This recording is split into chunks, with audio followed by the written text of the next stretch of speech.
আল্লাহ পাক রব্বুল আলামিন কোরআনে বলেন, ইয়া আইয়ুহাল্লাযীনা আমানুত্তাকুল্লাহ ওয়াল তানজুর নাফসুম মা কদ্দামাত লিগাদ। হে ঈমানদারগণ, তোমরা আল্লাহকে ভয় করো এবং চিন্তা করো, একটু ভাবো যে মৃত্যুর পর যে আখিরাত আছে, এই আখিরাতের জন্য তোমরা কি করছো, এই আখিরাতে তোমরা কি আমল করছো, আখিরাতে কি নিয়ে যাবে তাই নিয়ে চিন্তা করো। ওয়াত্তাকুল্লাহ, আল্লাহকে ভয় করো। ইন্নাল্লাহ খাবীরুম বিমা তা'মালুন, তোমরা কি করো না করো আল্লাহ সব জানেন। এই বর্তমানে বিভিন্ন জায়গায় দেখা যায় অ্যাক্সিডেন্ট হয়ে, launch accident, bus accident, train accident হয়ে বিভিন্ন মানুষ দুনিয়ার মায়া ত্যাগ করে আখিরাতের সফরে রওনা করছে। আল্লাহ পাক রব্বুল আলামিনের কাছে লাখ কোটি শুকরিয়া যে আল্লাহ পাক রব্বুল আলামিন আমাকে, আপনাকে, সবাইকে নিরাপদ রেখে সকল বিপদ আপদ থেকে হেফাজত করে আমাদেরকে জীবিত রেখেছে। অথচ আমরা কোনো শুকরিয়া আদায় করি না। এত মৃত্যু দেখার পরেও আমাদের অন্তর একটু খাবে না, আমাদের অন্তর একটু ভয় লাগে না? হাই, একদিন তো আমাকেও মরতে হবে। রাসূল হাদিসে বলেন, উযকুরু যিকরা হাতিমিল লাযযাত, হে আমার উম্মতরা, তোমরা মৃত্যুকে বেশি স্মরণ করো, মৃত্যু নিয়ে চিন্তা করো, মৃত্যু নিয়ে তোমরা গবেষণা করো, মৃত্যুকে তোমরা সামনে রেখে তোমাদের পরবর্তী জীবনকে আগাও। যদি তোমরা বেশি বেশি মৃত্যুকে স্মরণ করতে পারো, তাহলে এই দুনিয়ার যে লালসা, দুনিয়ার যে মায়া, সবগুলো তোমাকে এই মৃত্যু ভুলিয়ে দেবে। আমাদেরকে মৃত্যুকে স্মরণ করা দরকার। মৃত্যু নিশ্চিত। কুল্লু নাফসিন যায়িকাতুল মাউত, প্রত্যেকটা নফসকে তার মৃত্যু স্বাদ গ্রহণ করতে হবে। মৃত্যু আমাদের নিশ্চিত, কিন্তু এই নিশ্চিত মৃত্যু জেনেও আমরা আমল করছি না, আমরা নামাজ পড়ছি না, আমরা আল্লাহর ইবাদত করছি না, আল্লাহ নাফরমানিতে বেড়াচ্ছি, আল্লাহ নাফরমানি করে করে নিজেকে বাহাদুর মনে করছি। হাই উম্মত, নিজেকে বাহাদুর মনে করেন না। আজকে আপনি আছেন, কালকে নাও থাকতে পারেন।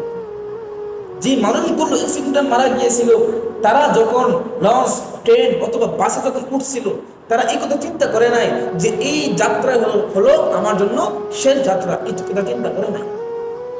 তারা অন্তরে আশা রেখেছিল, ভরসা রেখেছিল যে আমরা একটা গন্তব্যে পৌঁছবো, আমাদের নিজ নিজ গন্তব্যে আমরা পৌঁছবো। তাদের অনেক আশা ছিল, কিন্তু এই একটা মৃত্যু এসে তাদের সকল আশাকে ধূলিসাৎ করে দিয়েছে। এই মৃত্যু এসে তাদের সকল আশাকে ধ্বংস করে দিয়েছে। তারা নিজেও জানতো না যে এই বাসে ওঠা, ট্রেনে ওঠা, লঞ্চে ওঠা এটাই তাদের শেষ ওঠা, আর তারা উঠতে পারবে না। তারা জানতো না। এই জন্য সবসময় নিজেকে প্রস্তুত রাখা, মৃত্যুর জন্য প্রস্তুত রাখা।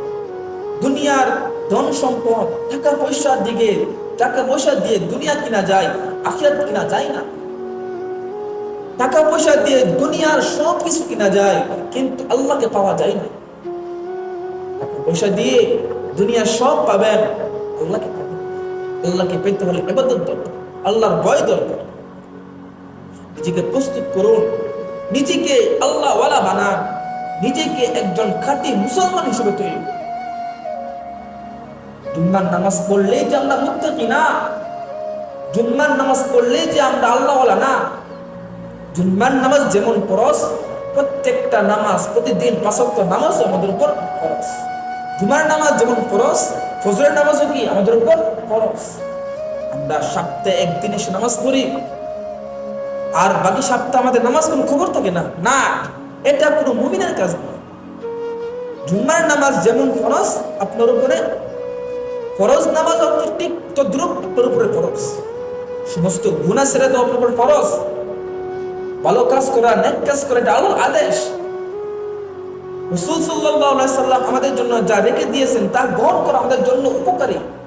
আল্লাহ বলেন, মা আতাকুমুর রাসূলু ফাখুযু, হে আমার বান্দারা, আমার বন্ধু মুহাম্মদ সাল্লাল্লাহু আলাইহি সাল্লাম তোমাদের কাছে যা নিয়ে এসেছে তা তোমরা গ্রহণ করো।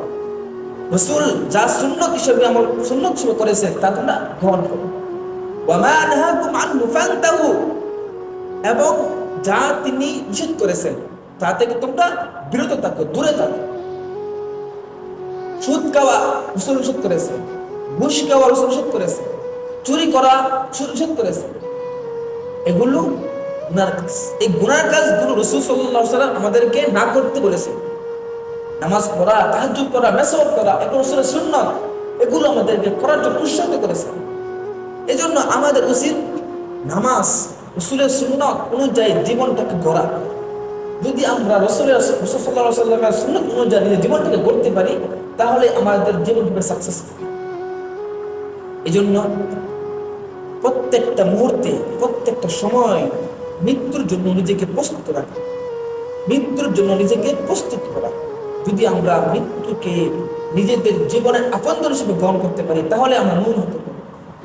এই মৃত্যু হলো আমাদের এই গাড়ির লগের থেকে ওর কাছে। এজন্য আল্লাহর কাছে তওবা করে ফিরে আসেন, দ্বীনের পথে ফিরে আসেন, ইসলামের পথে ফিরে আসেন। আল্লাহ পাক রব্বুল আলামিন বলেন, উদখুলু ফিস সিলমি কাফা, তোমরা ইসলামে পরিপূর্ণভাবে প্রবেশ করো। পরিপূর্ণ বলতে এটা বোঝায় যে জুমার নামাজও পড়বে, ফরজ নামাজও পড়বে, ফজর নামাজও পড়বে, এটাকে পরিপূর্ণ বোঝায়। এটা পরিপূর্ণ না যে আপনি জুম্মার নামাজ পড়লেন অথচ অন্য কোনো ওয়াক্তে আপনি আসলেন না, এটাকে পরিপূর্ণ ইসলামে প্রবেশ করা বলে না।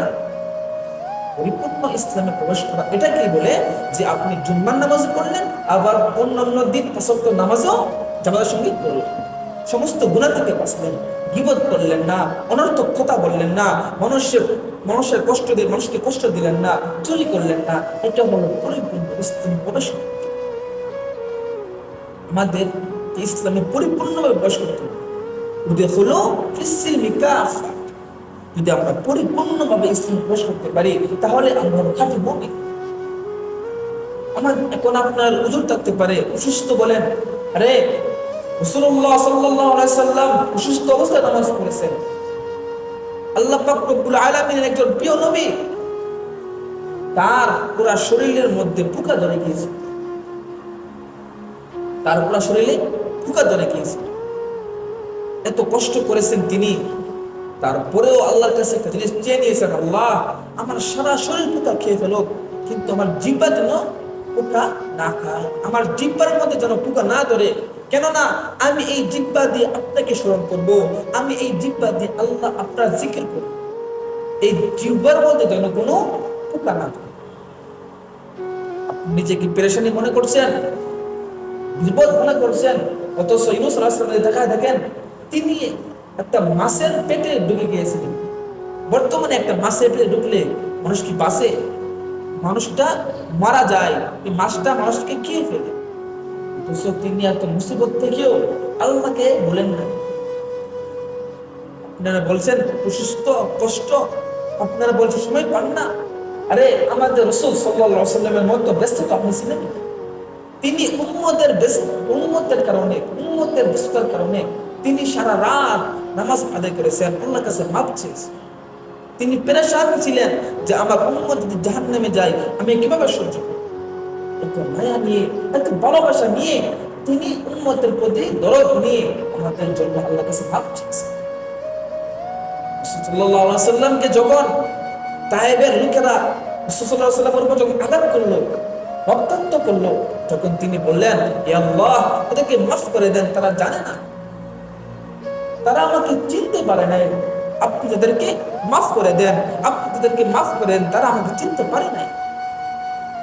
এত পরিমাণ মায়া, এত পরিমাণ ভালোবাসা নিয়ে রাসূল সাল্লাল্লাহু আলাইহি ওয়াসাল্লাম আমাদের জন্য এত পরিমাণ ভালোবাসা নিয়ে 61 বছর কেটেছে। তো তিনি চাইলে উহুদ পাহাড় স্বর্ণের হয়ে যেত, তিনি চাইলে অন্যান্য বিভিন্ন জায়গা স্বর্ণের হয়ে যেত, কিন্তু তিনি দুনিয়ার সবকিছু বাদ দিয়ে উম্মতের জন্য সারা রাত কান্না করেছে, আল্লাহর কাছে মাফ চেয়েছে। জন্য রাসূল সাল্লাল্লাহু আলাইহি ওয়াসাল্লামের সুন্নাতকে আঁকড়ে ধরেন, আল্লাহ পাক রব্বুল আলামিনের হুকুমকে আঁকড়ে ধরেন। যদি আপনি গুনাহ করেন, নাফরমানি করেন, হাসর দিন যখন উঠবেন, যখন রাসূল সাল্লাল্লাহু আলাইহি ওয়াসাল্লাম আপনার আমলনামা দেখবে, তখন বলবে, উম্মত এটা কি? উম্মত আমি 63 বছর এত কষ্ট করেছি এই আমলনামার জন্য, আমি 63 বছর নিজের জীবনকে জীবন মনে করি নাই, নিজের প্রাণকে প্রাণ মনে করি নাই, এই আমলনামা দেখার জন্য। যখন আপনাকে বলবে উম্মত এটা কি এনেছো, এমনও দিন গেছে 9 মাস আমার ঘরের কোনো চুলার মধ্যে আগুন জ্বলে নাই, 9টা মাস আমি রান্না খেতে পারি না, 9টা মাস আমার ঘরে আগুন জ্বলে নাই। উম্মত এই কষ্টের ফল কি এটা? এটা কি কষ্টের ফল? যখন তিনি দেখবেন কি পরিমাণ কষ্ট হবে চিন্তা করুন। আমরা উম্মত হইয়া তাকে কষ্ট দিব? এই জন্য নিজেকে পরিবর্তন করেন, আল্লাহর দিকে ফিরে আসেন, সুদ ঘুষ জিনা ব্যবস্থা এগুলো থেকে বেঁচে থাকুন। যদি আপনি জিনা করতে পারেন তাহলে আপনি মুক্তার করতে পারেন। আল্লাহ পাক রব্বুল আলামিন বলেন, ওয়ালা তাকরাবুজ জিনা, তোমরা জিনার দ্বারা কিছু যেও না, ইন্নাহু কানা ফাহিশা, এটা হলো অশ্লীল কাজ, ওয়াসা সাবিলা, এটা হলো খারাপ কাজ, মন্দ কাজ, তোমরা এর দ্বারা কিছু যেও না। এই জন্য আমাদেরকে পরিবর্তন হয়ে উচিত। আসলে আমরা পরিবর্তন নিজেকে তৈরি করি।